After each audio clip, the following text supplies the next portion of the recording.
Seguimos esta noche en Minuto 1 en la pantalla de C5N, La Realidad. Enseguida nos metemos con el Club de los Arrepentidos. ¿Quién miente de los arrepentidos? Marchas y contramarchas. ¿Por qué algunos están libres y otros presos? ¿Por qué exfuncionarios que se involucran siguen en libertad? Enseguida ya está Gregorio Dalbón, uno de los abogados de la expresidenta Cristina Fernández de Kirchner, que anoche allanaron la casa de departamento donde vive la expresidenta. Enseguidita, Gregorio Dalbón, Cristina Kirchner, presa a cualquier preso. Eso es lo que busca Bonadío. Pero además seguimos con todo el tema económico. En el día donde el presidente Mauricio Macri les dijo a los argentinos: tranquilos, no pasa nada con el dólar. Todo el análisis enseguida con Pedro Vizcay, ex director del Banco Central de la República Argentina. Y además, todos los escándalos actuales pegan en la ciudadanía. ¿Le interesa a la gente? ¿Cuál es la real preocupación que tiene la sociedad hoy? Anoche, Raúl Timerman nos decía que a la cabeza de la preocupación está la inflación y todos los temas económicos. El consultor Gustavo Córdoba, enseguidita, con una encuesta recién sacada del horno.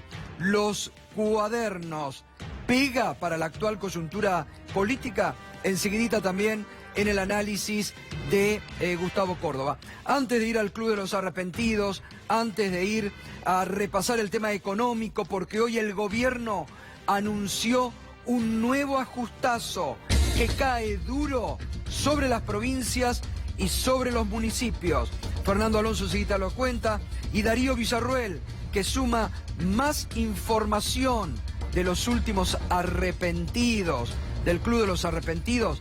Vamos a ver cómo se cae una nueva mentira organizada por un sector del periodismo, la política y la justicia. En plena campaña del 2015, ¿usted se acuerda? Un programa de televisión realizó un programa con un delincuente detenido. Lo sacaron de la cárcel, le hicieron una nota a este hombre que estamos viendo ahí en pantalla, Cristian Lanata, que se hizo después célebre cuando, a poco tiempo de asumir el gobierno de Mauricio Macri, protagonizó la famosa triple fuga, que prácticamente le dejaron la cárcel abierta. Antes, este señor, Cristian Lanata, había afirmado en un programa de televisión que Aníbal Fernández, por entonces candidato a gobernador de la provincia de Buenos Aires, había estado involucrado en el triple crimen de General Rodríguez y lo metió con el mote de la Morsa. Y después la diputada nacional Elisa Carrió se jactó públicamente de haber armado y de haber contribuido a crear el monstruo Aníbal frente a la bella María Eugenia. ¿Qué dijo este hombre ahora, ayer, en el juicio que se le hace por la triple fuga? Nos usaron para la campaña política, para perjudicar a Aníbal Fernández. Y después vino la venganza. Nos querían matar en la cárcel y por eso nos fugamos.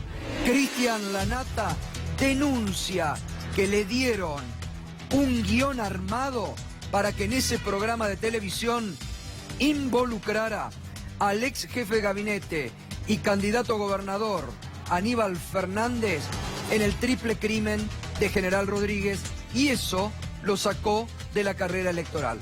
Hablamos esta mañana en Mañana Silvestre en Radio 10 con Aníbal Fernández y esto decía. Los diarios quiere aparecer como un hecho policial y es un escándalo político. Yo soy un lector compulsivo de la política internacional. Jamás vi en un país, uno de los canales más importantes, sino el más importante, en el prime time del domingo, con el periodista por entonces más importante, Carrió y no sé qué más, le tiraron un camión encima a un tipo para sacar la candidatura y lo logran, ¿no? La verdad que lo logran, que con la verdad a sabiendas, con el conocimiento acabado de que iban a hacer daño, que el objetivo era lastimar para que no llegara a la gobernación de la provincia, con la impresentable de la gobernadora que tenemos, que hasta se truchó los aportantes con dinero público. Y a mí me causaba gracia escucharla, porque la verdad que el grado de caradulismo y sinvergüenzada que esta mujer tenía era superlativo. Nunca tomé ninguna sustancia de ningún tipo, con lo cual ni siquiera tuve contacto ni una sola vez con un dealer, con lo cual ni ese engancho tienen para colarlo. Es decir, yo no tengo nada para mostrar. ¿Cómo se hace para demostrar un hecho negativo? Es imposible en eso, que no tengo más remedio que el tiempo, a través de quienes investigan, le cuente cuál es lo que sucedió. Ahí está, es muy importante hoy ver esto, porque como lo venimos señalando siempre en este programa, donde diariamente le mostramos la realidad, donde no inventamos nada, porque como yo les digo habitualmente, no tenemos que inventar nada, solo con mostrar la realidad como lo hacemos. Por eso jugamos con distintos colegas que nos merecen respeto, que opinan sobre la realidad, sobre la actividad económica, con titulares de diario serio. Con solo mostrar la realidad basta. Pero fíjese, como en el caso Santiago Maldonado, cuando acá el año pasado desnudábamos día tras día las mentiras que iban armando desde algunos medios televisivos y periodísticos, en consonancia con el relato del gobierno. Y eran mentiras inventadas por el periodismo, que después se cayeron. Vergüenza les debería dar a esos que se dicen periodistas haber inventado semejantes mentiras, porque ninguna permaneció en pie. De esa forma armaron también esta causa para jugar políticamente, armando mediáticamente la pata judicial, porque ahí hubo, ¿se acuerdan?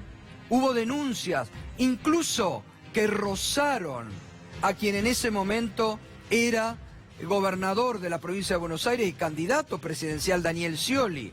El mismo Aníbal Fernández denunció fuego amigo, ¿se acuerdan? Porque claro, este hombre estaba en la cárcel. Todos los periodistas sabemos que no es fácil ir a entrevistar a una persona en la cárcel. Entonces, lógicamente ahí, algunos integrantes del propio gobierno de Daniel Scioli participaron del armado de esa operación política con un canal de televisión, con una pata judicial, con diputados nacionales que montaron y se prestaron al show para armar una mentira de campaña que terminó perjudicando, que 2 años, casi 3 años después, el propio involucrado dice, nos usaron y después nos quisieron matar.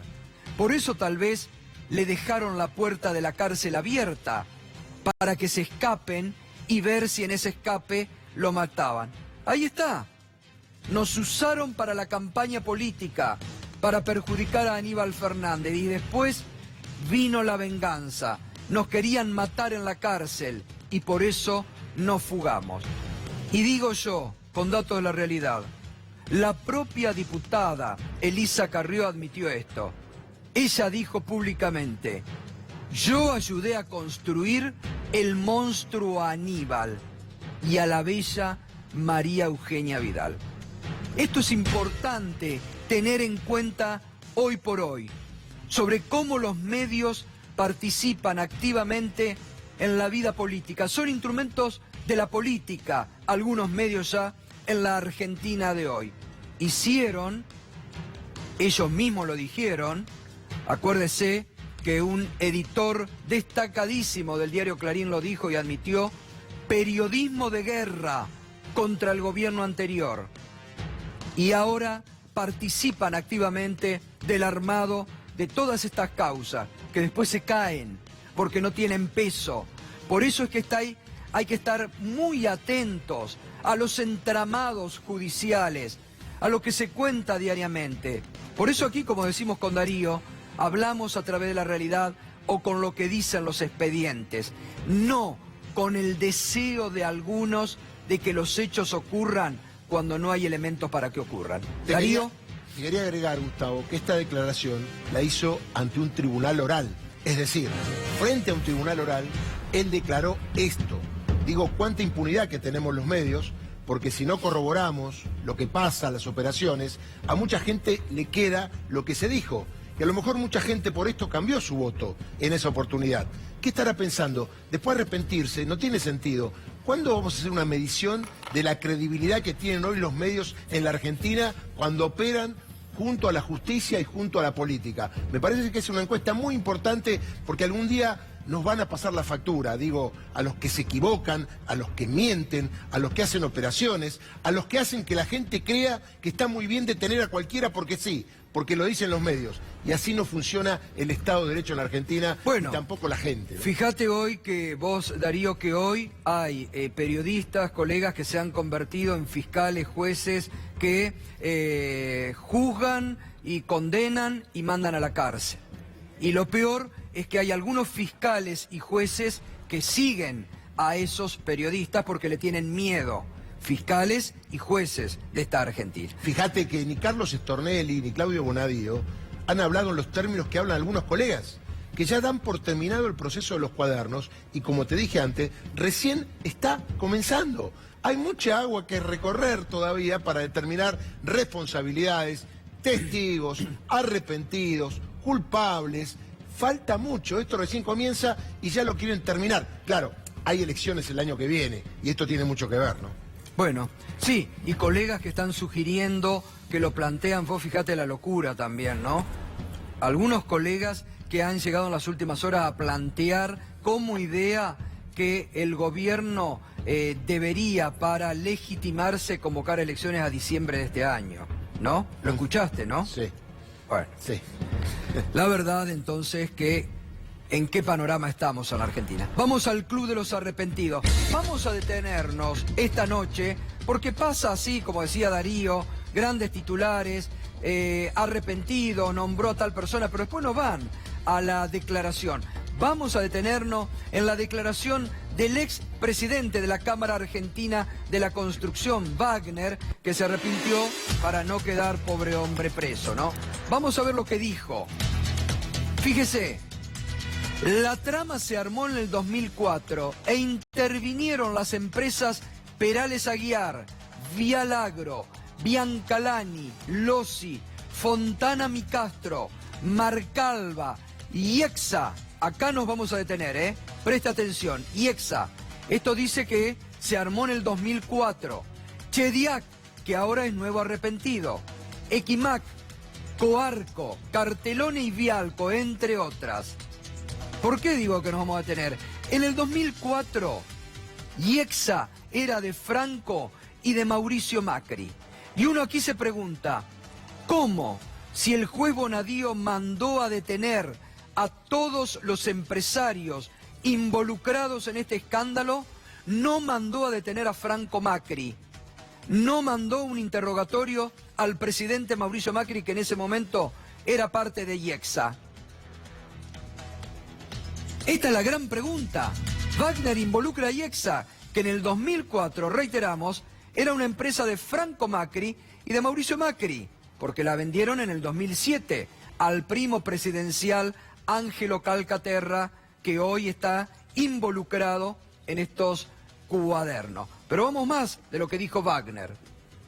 Las empresas se reunían en Venezuela 736, piso 3, donde funcionaba la Cámara de Empresas Viales, y en otros lugares más informales.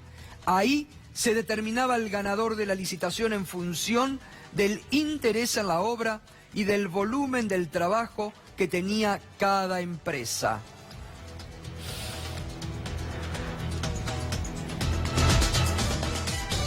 Una vez adjudicada la obra, el compromiso era abonar para gastos políticos. Dice Wagner, para gastos políticos. Dicen los medios que dijo que era sobreprecio.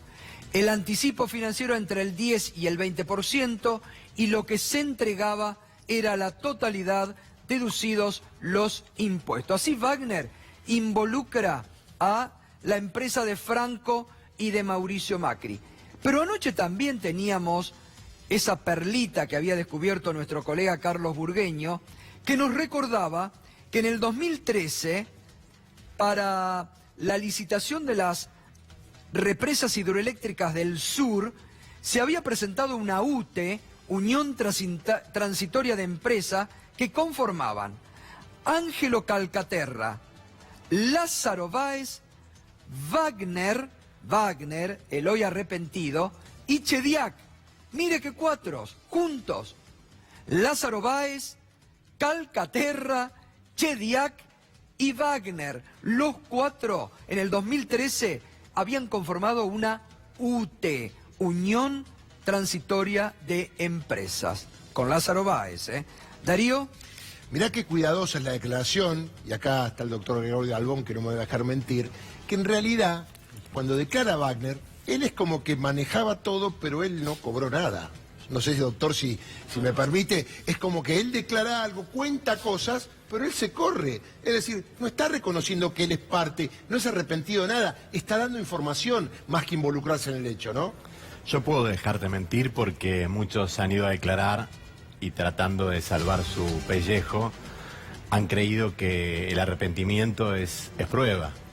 Creo que ayer estaba aquí una ex jueza que nos dio una clase magistral en referencia a que si no se comprueba el arrepentimiento, no solamente no es prueba, sino que se le agrava la pena al arrepentido. Yo entiendo que acá hay un problema muy grande de legalidad en el proceso, muy grande, porque es interesante la causa, es muy interesante que la gente que ha cometido actos de corrupción sean del gobierno del kirchnerismo, como sea amigo de Macri, como hemos visto, Franco Macri, Calcaterra, el mismo Mauricio Macri. Pero si esto se hubiera analizado desde el punto de vista de un juez natural, de un fiscal natural, si se hubiera sorteado la causa, si en vez de utilizar la detención como extorsión, se hubiera tratado la causa como otra, cualquier causa, dándole la posibilidad del debido proceso y defensa en juicio, las garantías constitucionales. Ahora seguimos, Gregorio, ahora seguimos porque hay mucho para hablar esta noche con usted. Vamos a ver la lista de arrepentidos a este momento. Y ahora ya seguida estamos con el doctor Gregorio Dalbón. Ángelo Calcaterra, el primero, IEXA, que para que no hable su mano derecha, Sánchez Caballero, que iba a salpicar para arriba, él se presentó y cubrió todo. Javier Sánchez Caballero de IEXA, mano derecha de Ángelo Calcaterra. Como iba a hablar Javier Sánchez Caballero, Ángelo Calcaterra asumió todo para que no tire para arriba. Juan de Icochea, Isolux, que hizo negocio, no nos olvidemos, con la familia presidencial. Le vendió los parques eólicos y se quedó Gianfranco Macri con después 15 millones de dólares. Carlos Wagner, Aldo Riosio, Jorge Guillermo Neira de Electroingeniería, Bednaza y Zabaleta de Techín, Armando Lozon de Albanesi, Lozon que le prestó en el 2017 para un acto electoral al presidente Mauricio Macri su helicóptero para que vaya al mini estadio de Ferro, probado, denunciado durante el fin de semana por Infobae con la foto y todo. Eso ameritaría otra causa por el uso del presidente de bienes de un empresario que después hacía negocio con el Estado. Claudio Klasman y Juan Chediak, ex Cámara de la Construcción. El último, Gustavo, es Gustavo Benjamín Romero, de la empresa EMEPA, que pertenece al grupo Roggio. Todavía no se sabe el contenido, ya habría arreglado con el fiscal Carlos Estornelli, obviamente tiene que ser homologado mañana por el juez Claudio Bonadío. El dato, ¿sabés cuál es? Es que muchos que lo están detenidos o están yendo a declarar, ya saben lo que dijo Carlos Wagner. Y si se ponen en el lugar al lado de eso, es como que dan un dato, se arrepienten y recuperan la libertad. Es como un arrepentimiento cantado al tener ya un libreto que lo puso Carlos Wagner en la causa, ¿no? Total. Bueno, ahora vamos a completar con el doctor Gregorio Dalbón, pero esta mañana hablábamos en Mañana Silvestre en Radio 10 con Carlos Alberto Beraldi, el abogado penalista que acompaña en todas las causas a la expresidenta Cristina Fernández de Kirchner, que sobre la presentación que ayer hizo en esta causa y sobre el allanamiento anoche decía lo siguiente Carlos Beraldi. La doctora Kirchner hizo un escrito más de naturaleza política, en donde, bueno, se sitúa frente a esta problema judicial que tiene, esta verdadera persecución que se ha desatado desde que asumió el presidente Macri. Describió los procesos en los que está siendo injustamente perseguida, entiendo. Y después, bueno, se abocó específicamente a la cuestión que tiene que ver con este proceso, relatando el desarrollo que ha tenido y, bueno, negando que toda vinculación con los cargos, ¿no? De hace 2 años y medio se han vulnerado todos los principios de legalidad que tiene el Estado de Derecho en una actuación conjunta entre la AFI, la OA, la UIF, es decir, persiguen adversarios políticos y protegen a los funcionarios actuales. Acá pusieron los procedimientos al revés de como dice la ley. Detienen a una persona y sobre esa base quieren que confiese un delito que no tienen probado. La figura del arrepentido funciona cuando uno tiene un delito probado o semiplenamente probado y entonces necesita corroborarlo. Esto es remontándose a la época de la Inquisición, cuando una persona era torturada hasta que ratificaba la versión que quería el inquisidor. No importa si era verdad. Lo único que tenía que hacer la persona es decir lo que le estaban pidiendo. Y de esa manera se salvaba del tormento. El allanamiento de anoche, por ejemplo, doctor, en el edificio donde vive la expresidenta, ¿no fue también una provocación por parte del juez? Mire, yo no tengo ninguna duda, incluso por el horario en el que se hizo, que es de noche, cuando el código establece que las diligencias de cateo, los allanamientos se hacen durante la luz del día. Bueno, así hablaba el doctor Carlos Beraldi, que hablaba, sumándose lo que anoche sostenía la doctora Garrigós de Regor y la semana pasada Félix Croix, de estos nuevos métodos de tortura, detención, tenerlo en un calabozo hasta que canten algo que después sume para armar una causa. Pero lo que ocurre en la Argentina republicana de hoy. Y vamos a Ángelo Calcaterra, el primo presidencial. La semana pasada se arrepintió, uno de los primeros arrepentidos, después de haberlo hablado incluso con el primo presidente, y hoy se tuvo que presentar, en realidad tenía que presentarse mañana, por las coimas en el soterramiento, las coimas de Odebrecht, que lo salpican. Está imputado Ángelo Calcaterra. Se presentó, dejó un escrito, negó todo, pero esta fue su presentación en los pasillos, seguido por los periodistas.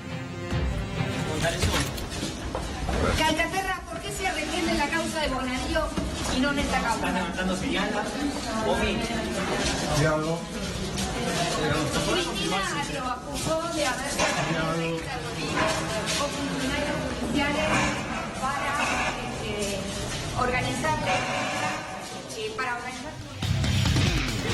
Bueno, allí estaba Ángelo Calcaterra, el primo presidencial, recorriendo otra vez los pasillos de Comodoro Pi en esta causa, imputado por las denuncias de Odebrecht, por las coimas de Odebrecht. Bueno, doctor Dalbón, ¿qué nos puede decir del procedimiento de anoche?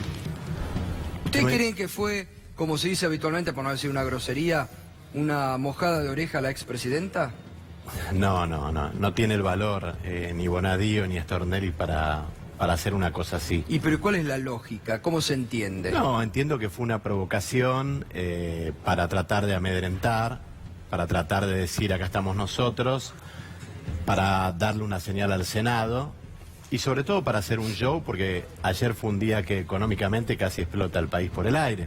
Me parece que se cerró de esa manera porque la alineación que tienen los medios, el poder judicial o el partido judicial, mejor dicho, y el poder político, es decir, Mauricio Macri, se alinean y dicen, bueno, ¿cómo vamos a cerrar el día? Estamos perdidos económicamente, el dólar se disparó, las tarifas están en dólares y los salarios están en pesos, cerremos el día de alguna manera. Y el brazo ejecutor es Bonadío. Bonadío es el brazo ejecutor del periodismo de guerra. Es indudable que Bonadío es parte de este circo que hicieron ayer y que me sorprendió en casa con mi familia. Tuvimos que salir prácticamente corriendo porque obviamente me sentí como un médico cuando tiene un problema alguna persona. Agarré la credencial y me fui a ver qué estaban haciendo porque es ilegal que se allane. Además, más allá de las justificaciones... Ahora eran dos departamentos vacíos, diferentes. Sí. ¿Qué tenían que ver con la expresión? Nada, el hecho era la imagen de la casa donde vive Cristina, la humillación, y el circo. ¿Es cierto que rompieron todo en uno de los departamentos? Dicen que rompieron absolutamente todo, que llevaron moladoras, y yo entiendo que... Perros también llegaron. Sí, perros que evidentemente querían seguramente... Buscaban dinero. Sí, quizás que entre las paredes puede haber lingotes de oro o por ahí. Yo lo que tengo miedo es que hayan colocado algo ayer. Mi miedo es que el trabajo de ayer haya sido de inteligencia, porque como la espían en el Instituto Patria a Cristina, como realmente fueron a hacer ese tipo de allanamientos, justamente el día que se recusó a Bonadío, esto es la provocación. Claro. El día de la recusación del doctor Veraldi hacia Bonadío, él le dijo, quiero vale 4, y fue y dijo, mira, a mí me importa un bledo jurídicamente que me recuses y voy a hacer este allanamiento. Esta es la bravuconada jurídica. Por eso yo quería volver al tema del Estado de Derecho, porque estas cosas que están sucediendo en la Argentina, hoy le están pasando a Cristina, que a cualquier precio la quieren ver presa, a cualquier precio, pero mañana nos puede pasar a nosotros. Entonces, si no empezamos a tratar de decirle a la sociedad que estamos viviendo en una Argentina sin justicia, los próximos bolsos, entre comillas, tanto que se habla de bolsos y de cuadernos, van a empezar a aparecer en Comodoro Pi, uno tras otro. Bueno, ya en esto, digamos, la semana pasada estuvo el doctor Ubeira acá y dijo, faltan aparecer los bolsos de Comodoro Pi. Es la tercera Ya digo, pata. Hay una denuncia, presentó Carrió el viernes una denuncia contra el juez federal Ariel Lijo, y donde al Lijo lo pone también en una situación, al borde de lo ilícito, ¿no? Exactamente, hay una causa. Sí, hay una pata muy fuerte que no solamente está en primera instancia, sino que está en la Cámara. Lo que hicieron con esta Cámara, que le va a asegurar a Bonadío continuar en la causa, porque es una Cámara que entiendo va a asegurar a Bonadío Obvio, continuar pero en la eso causa. Eso está totalmente descontado. Y bueno, pero eso es no ir está a la, bien. eso es no haber ido a la, Pero Bonadío a cuenta la con el facultad apoyo, del derecho. pero Bonadío cuenta con el apoyo de la Corte Suprema de Justicia de la Claro, Nación. cuando le digo esto a Cristina me dice, esto no es derecho, Gregorio, esto no es derecho. Entonces, bueno, si no es derecho... Pero en la Argentina de hoy me parece que ya eso está totalmente... No hay más derecho. Claro, tienen que empezar a estudiar el nuevo derecho. Entonces, el derecho de... pasamos a la Cambiemos. El derecho de cambiemos. O si no, pasamos a la clandestinidad, porque si estábamos hablando, como vos en tu editorial hablabas de torturas para que hablen y para que zafen los empresarios. Pero a mí anoche me sorprendió, Sí. usted recién la nombró, Darío por ahí la conoce más, pero la doctora María Luisa Garrigó de Sí. Rebori, 40 y pico años, dijo en la 42. justicia, 42 años en la justicia, impecable, creo que no tuvo intachable ningún cuestionamiento. Anoche ella dijo, esto que estamos viviendo no es justicia, se cambió totalmente todo. Vienen fiscales acá, Félix Crowe la semana pasada dijo, entre lo que está pasando con esta causa y la ESMA hay una cuestión de grado. Entonces digo, lo está diciendo gente creíble de la justicia. Gustavo, hay un hecho grave que el doctor me va a entender, el caso de Amado Vudú. Ayer la doctora lo dijo y pasó. El fiscal, que es el que acusa, cuando Vudú pide la excarcelación, le dice sí, corresponde excarcelarlo. Y el tribunal, que se supone que es el imparcial, dice no lo excarcelamos por 2 votos a 1. Está cambiando la jurisprudencia, ¿no? No, está pasando uno de los jueces a la Cámara Federal por pedido de una cartita que mandó para tratar de buscar un mejor lugar en su cargo. Hoy, lamentablemente, como dice el gato, nos estamos quedando sin justicia en la Argentina. ¿Qué vamos a hacer los abogados, Claudio, Darío? ¿Qué vamos a hacer los abogados? Porque lo que estoy diciendo no es una cosa que pueda pasar de largo. Si le pasa a Cristina, que es expresidenta de la Nación, Claro, 2 veces elegida por el ¿qué le pueblo, pasa a Juan Pérez? senadora nacional, mañana ¿qué va a pasar con una persona común y corriente? Ahora, ¿qué tiene que déjeme decirle hacer? algo. ¿No, ¿Va a tener derecho a arrepentirse una persona común y corriente y salir como salió Calcaterra? Igual deme la tranquilidad a mí y téngala usted también. ¿Podemos decir que no todos los jueces federales ni fiscales federales hubieran hecho esto que está haciendo Bonadío? No, ni hablar. No, por supuesto que hay personas dentro de la probidad y de la honestidad que son la mayoría. Ahora, entiendo yo que la Cámara Federal y lo que es la Casación Federal, salvo Petrone, que es un hombre que conozco que viene del derecho, realmente está todo muy convulsionado. Cristina hoy no va a ir presa o va a dejar de ir presa por una cuestión jurídica. Claro. Esto es una cuestión, como decía el gato, política, y yo creo que ya ni directamente política. Para mí es una línea bajada de la embajada, directamente. Para mí, directamente estamos hablando ya de un problema de Latinoamérica, tanto como tiene Correa, tanto como tuvo Lula, tanto como tuvo también Lugo, tanto como tuvo Dilma, tanto como tuvieron bastantes presidentes de Centroamérica. Estamos en una geopolítica en donde se quiere derechizar todo Latinoamérica obviamente, porque por los recursos naturales de la Argentina, por la base que quieren poner en Neuquén los norteamericanos, porque quieren utilizar nuestros recursos naturales, porque Macri es amigo de Lewis y le vendió las hectáreas en la Patagonia, porque evidentemente le conviene a un sector del mundo que la Argentina no tenga gobiernos nacionales y populares, Latinoamérica en general. Ahora, doctor, y esto es una vergüenza. Volviendo a la causa, anoche Garrigó de Rebori decía, bueno, tienen que aparecer los originales de los cuadernos. Para la causa, lo que han dejado trascender el fiscal o el juez, dice, no importa porque Centeno declara y lo que Centeno dice se está corroborando. Anoche dijo Stornelli, nunca en mi vida tuve tantas confesiones juntas. Bueno, es cuestión de Stornelli. Entiendo que lo que hicieron fue una extorsión entre Stornelli y Bonadío, lisa y llana. Me parece que directamente lo que tiene que hacer hoy en día la Cámara Federal no lo va a hacer, que es anular todo, sortear un juez y sortear un fiscal. Pero realmente, si dijo eso Stornelli, es como que se sorprendió encima. ¿Se sorprendió? Sí, se sorprendió. Cuando dijo que no había sortijas para todos, cuando dijo que no había sortijas para todos y se prácticamente olvidó del principio constitucional de igualdad ante la ley, o hay sortijas para todos o no hay sortijas para nadie. Lo que es cierto es que no hay antecedentes de esto. Pero no, pero además está esto que dicen de que los cuadernos no sirven. ¿Cómo no van a servir? ¿Cómo sabemos si Centeno está diciendo la verdad? ¿Por su propia declaración? ¿Cuántas declaraciones se han dado vueltas en los juicios orales? Darío, vos lo sabés muy bien. Una cosa es declarar entre cuatro paredes con Stornelli después que te echó a tu abogado particular y puso al abogado de oficio, y otra cosa es meterlo en un juicio oral donde vos sabés que los hacemos transpirar hasta que se desmayan. Entonces vamos a ver si Centeno puede bancar con el cuerpo lo que dicen que escribió en un cuaderno que no existe, que primero dijo que existía y luego que no. Ahora, la data de tinta, la antigüedad, la pericia de puño para saber si ese puño estaba descansado, si ese puño continuaba, si paraba. Todo eso no lo vamos a poder saber nunca. Más allá de que los empresarios vengan a tribunales, porque la gente Ahora, se cree que esto no sirve. Acá hay otra cuestión que a mí me interesa. A ver, digo, si va un exfuncionario como Uberti hoy, que se involucra y dice que vio y que había así bolso y todo lo demás, no sé si habla de dinero, pero dice que había bolsos. No prueba. ¿Cómo queda libre un exfuncionario que cometió un ilícito, se supone? Claro, fue y confesó. ¿Pero cómo queda? ¿Y por qué queda? ¿Cómo queda libre un exfuncionario que cometió un ilícito? Imputado, O los le empresarios. llaman imputado colaborador. Esto es como decir, el delincuente que me ayuda. ¿Hasta dónde hemos llegado con la justicia argentina que necesitan que los delincuentes se llamen imputados colaboradores? ¿Tan burros son en la justicia argentina? ¿Tan burros son los fiscales y los jueces que necesitan al delincuente colaborador?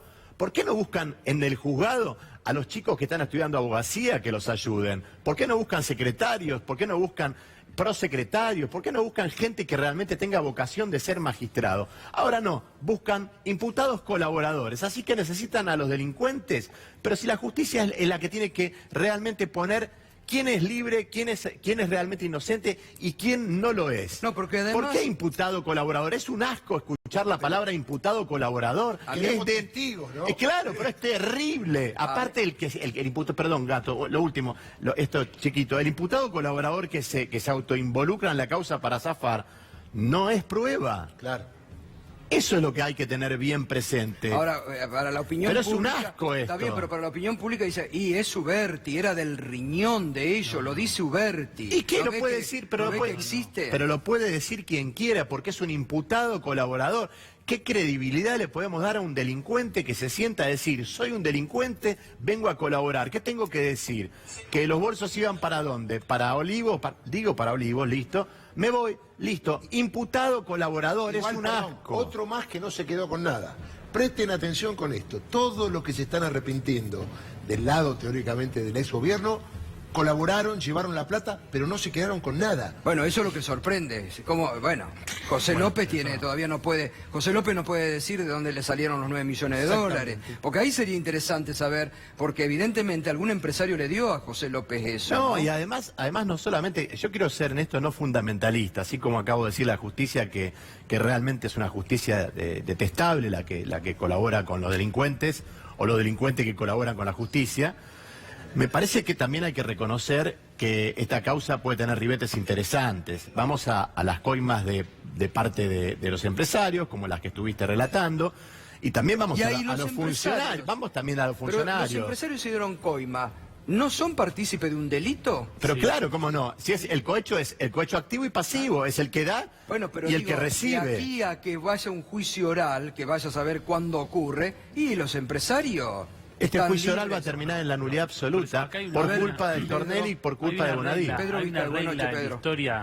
Buenas noches. Hay una regla en la historia del Fuero Federal y puntualmente en Comodoro Pi que consiste en meter en una causa a las dos partes, al empresario y al funcionario. El funcionario queda en la causa porque mantiene viva la investigación por el plazo de prescripción. No prescribe, claro. No prescribe cuando es funcionario, hasta que termina la función.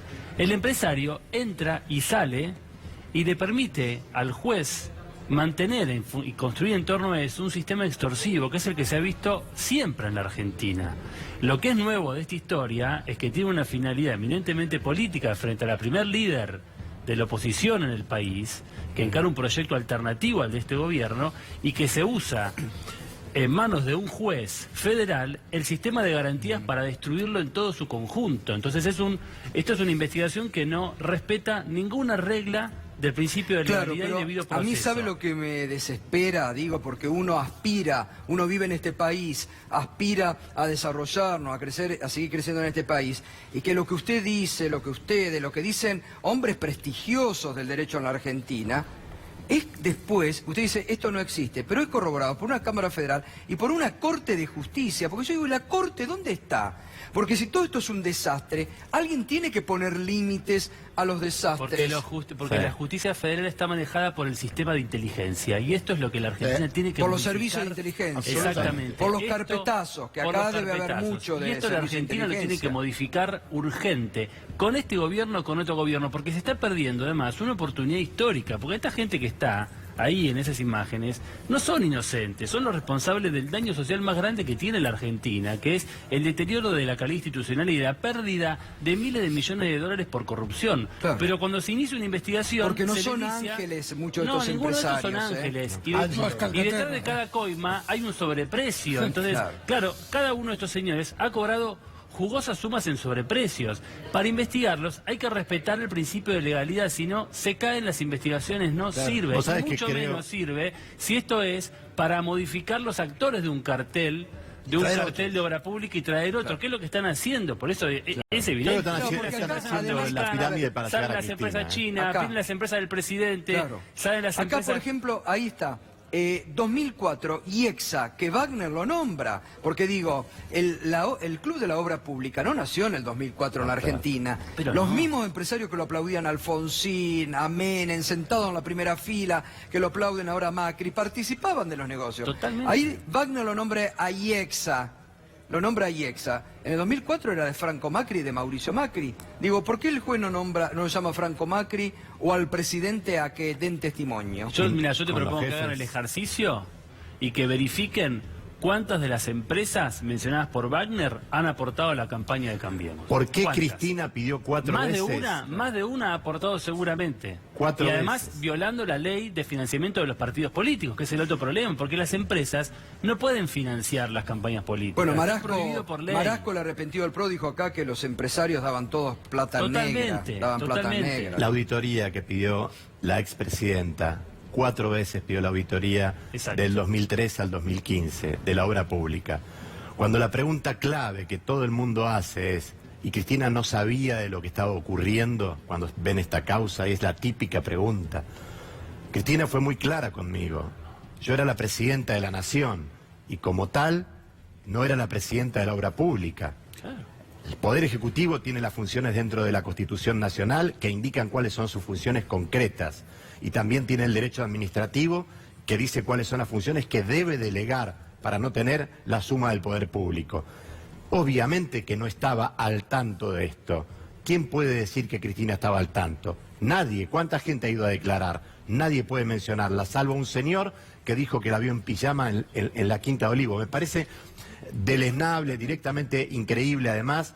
Y por otro lado, ¿por qué no hacen esa auditoría para que todos los argentinos sepamos quién era quién desde el 2003 al 2015? Sí, ¿Sabés por qué? Claro, es lo más sano de todos. Porque es más fácil simplificar la prueba haciendo pasar a un imputado como un cuasi testigo que afirma lo que dijo otro imputado en calidad de arrepentido, y no producir pruebas que verifiquen hechos y dar hechos por supuestos, por presuposiciones, por presunciones legales. Ese es el gran problema que tiene el sistema judicial, y por eso todo esto es un como si, no es una investigación judicial. Una verdadera investigación judicial parte del principio de poner en manos de los fiscales las herramientas de investigación, y los jueces controlan el sistema de garantías. Y esta patraña que vimos ayer de ir a allanar domicilios de vecinos en un edificio, una vergüenza, en el medio de la noche, no tiene ningún tipo de garantía ni de soporte constitucional en ningún país moderno. Esto es un Estado preliberal lo que No, hacen. Y además eso es congruente con el neoliberalismo que tiene,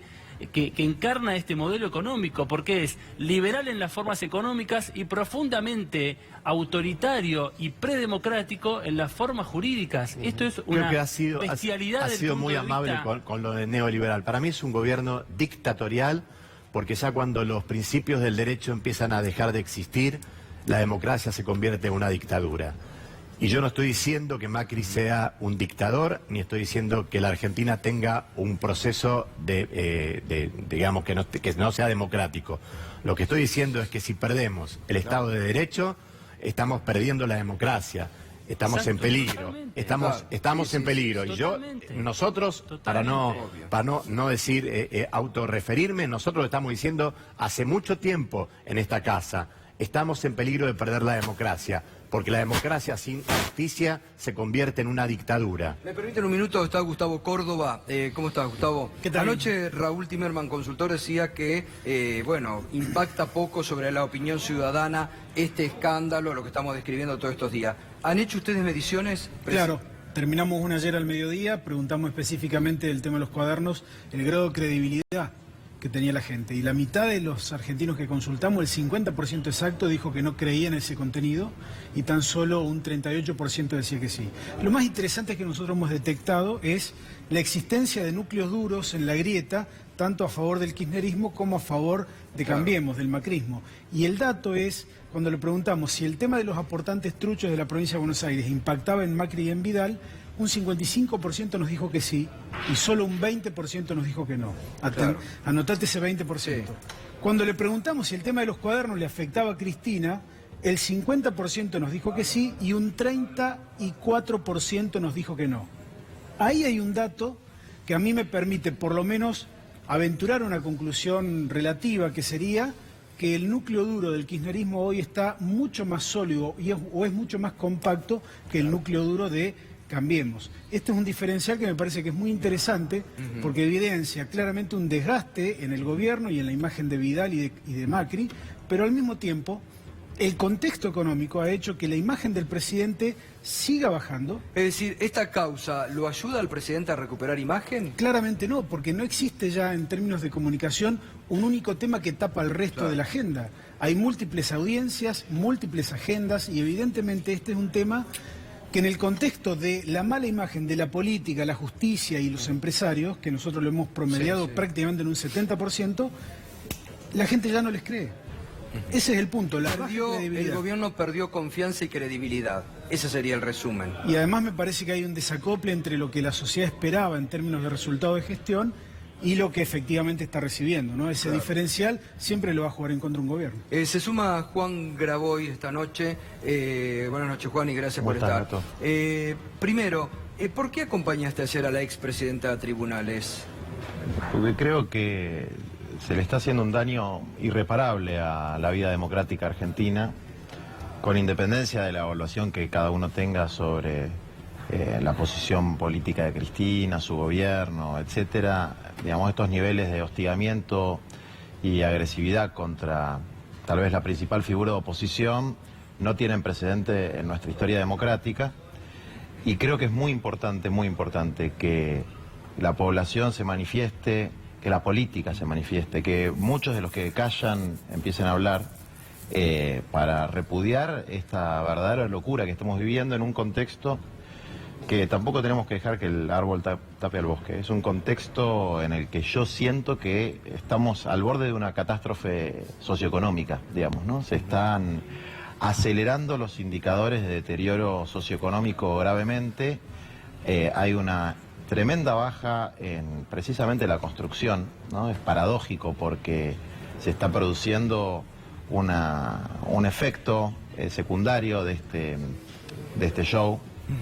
De este show que yo tengo mi posición sobre el tema. Creo que más allá de que en el armado, en los cuadernos haya mucha fantasía y mucha operación, hay una corrupción estructural en el sistema de partidos políticos en la Argentina que es innegable y que atraviesa las empresas constructoras, y ese parate en la construcción en la Argentina significa catástrofe. Juan, lo que te conocemos de hace mucho, sabemos de tu actividad, cuánto año y tu preocupación por lo social, pero todos te asocian ahora, y aquellos que están muy interesados en dañar permanentemente la figura del Papa Francisco y de las campañas virulentas que le hacen, asociarte enseguida al Papa Francisco. Y ayer decían Juan Grabois, el enviado de Francisco junto a la expresidenta.